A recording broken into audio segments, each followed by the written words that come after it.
नमस्कार दोस्तों, आज हम बात करेंगे एक ऐसे भक्त की जिसने अपनी भक्ति से भगवान को भी अपना अनुयायी बनने पर विवश कर दिया।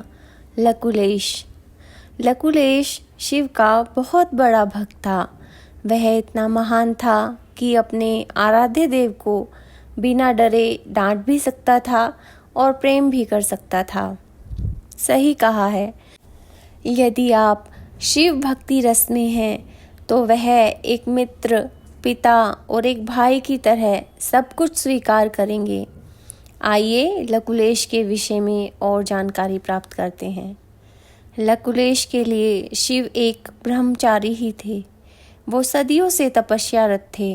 उन्हें शिव के परिवार के विषय में कोई जानकारी नहीं थी। उनके लिए शिव वैरागी ही थे।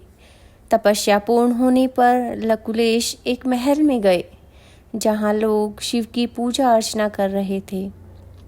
चूंकि लकुलेश तपस्यारत थे, जिस कारण उनके पास सदियों से भोजन नहीं था, इसलिए महल के राजा ने उन्हें खाने के लिए प्रार्थना का प्रसाद दिया।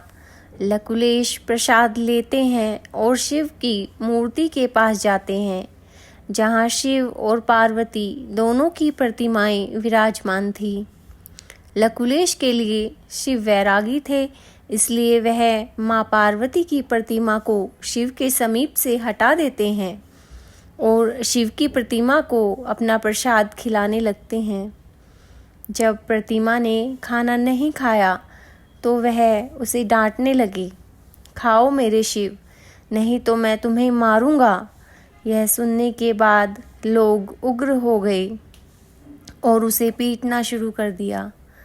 अपने भक्त की यह दशा भगवान शिव से देखी नहीं गई और भगवान शिव ने ऋषि भोला का रूप धारण किया और लकुलेश को बचाया।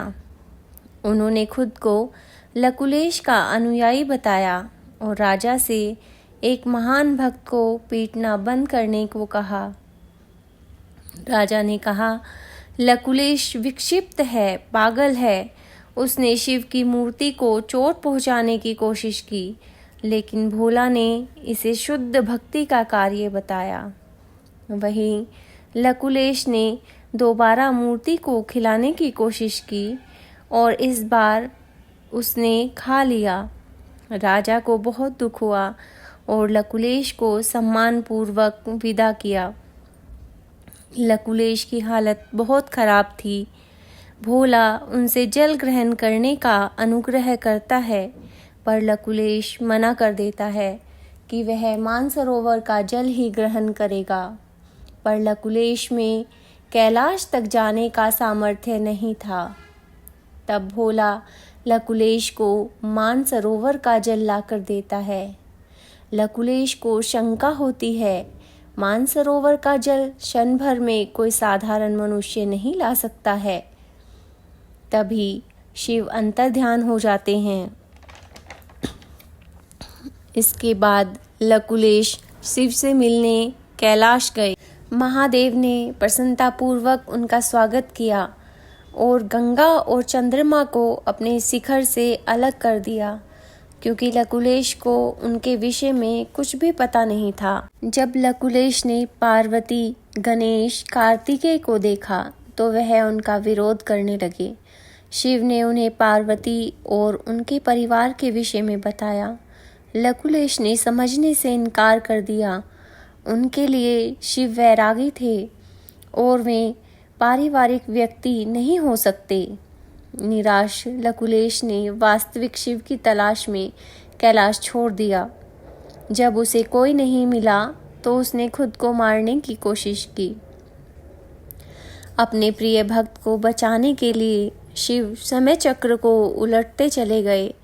इस तरह शिव सती के उस समय को वापस ला देंगे जब लकुलेश तपस्या में चले गए थे। शिव एक बार फिर सती की घटना के अत्यधिक दर्द को सहन करने के लिए तैयार थे। नारायण ने शिव को समझाने की कोशिश की, लेकिन शिव चाहते थे कि लकुलेश किसी भी कीमत पर खुश रहे। इसलिए उन्होंने समय को उलटने के लिए अपनी तपस्या शुरू कर दी। पार्वती ने भैरवी रूप धारण किया, जो आदि शक्ति की शक्तियों का मुख्य केंद्र है। उन्होंने शिव से लकुलेश को समझाने की अनुमति मांगी। शिव सहमत हो गए। देवी भैरवी लकुलेश को उस गुफा में ले गई जहाँ शिव तपस्या कर रहे थे और उन्हें खोपड़ी का हार दिखाया। शिव ने तपस्या भंग की और लकुलेश को ज्ञान दिया। मैं तुम्हारा शिव हूँ, जिस तरह तुम मुझे देखते हो।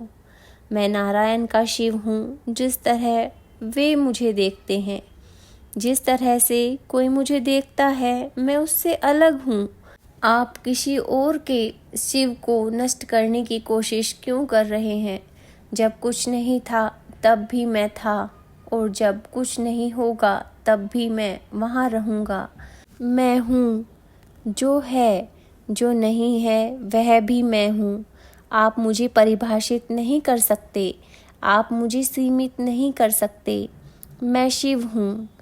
तब शिव ने उन्हें समय श्रृंखला का रहस्य बताया। ब्रह्मांड की रचना कैसे हुई, वह तपस्या के दौरान किसकी खोपड़ी का हार पहनते हैं, सती और पार्वती से उनका विवाह कैसे हुआ, और पूर्ण शिव शक्ति के बिना कैसे अधूरे हैं।